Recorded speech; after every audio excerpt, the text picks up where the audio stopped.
I want to tell you about a man whose name nobody wrote down. Not the minister who signed it, not the officer who carried it. The one at the end of it who did the actual work.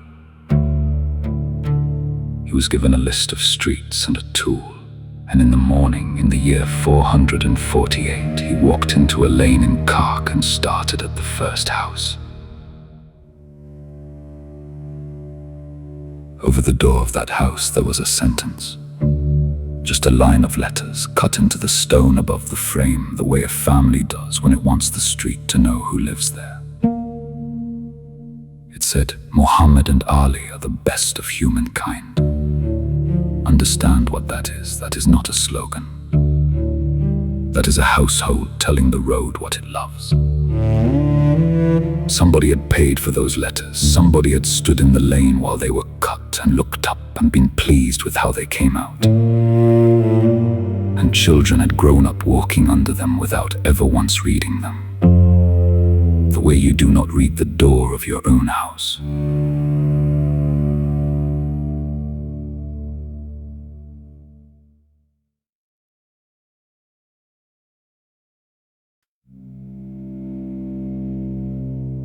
He set the chisel against the first letter, and he struck it.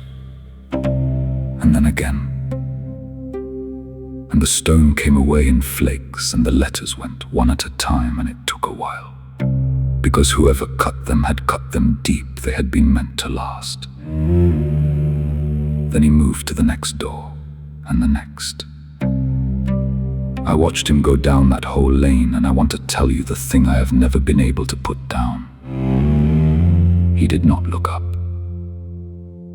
Not once, not at the windows, not at the people standing in their own doorways watching him take the names off their house. He was not cruel. That is the part you will find hardest. He was working. He had a list, and the light goes early in Safar, and he wanted to finish.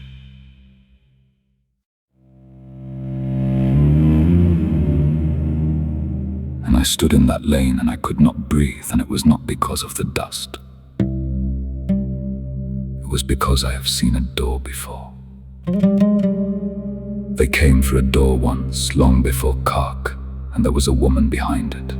And she was the daughter of the messenger of God, peace and blessings be upon him, his family, and his righteous companions, and she was my grandmother.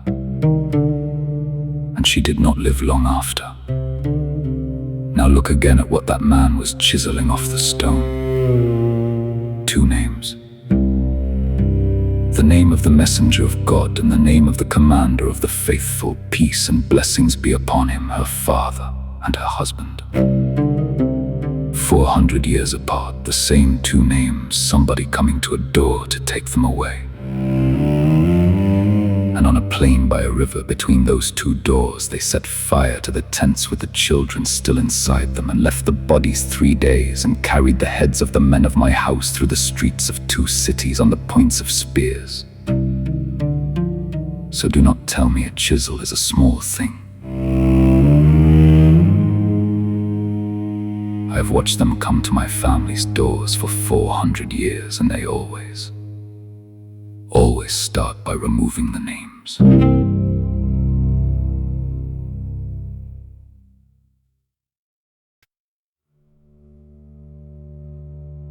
And at the end of the afternoon, he finished the last house on the list.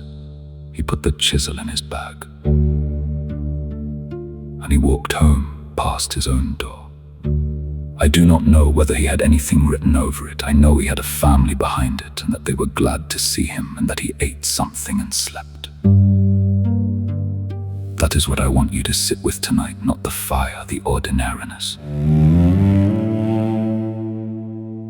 Every catastrophe that has ever happened to my house was carried out, in the end, by somebody who was just doing his job and wanted to get home.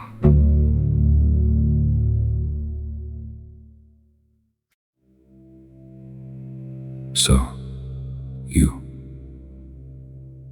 you have a threshold. Everybody does something you have let the street see, or something you have kept carefully inside where it is safe. What is written over yours?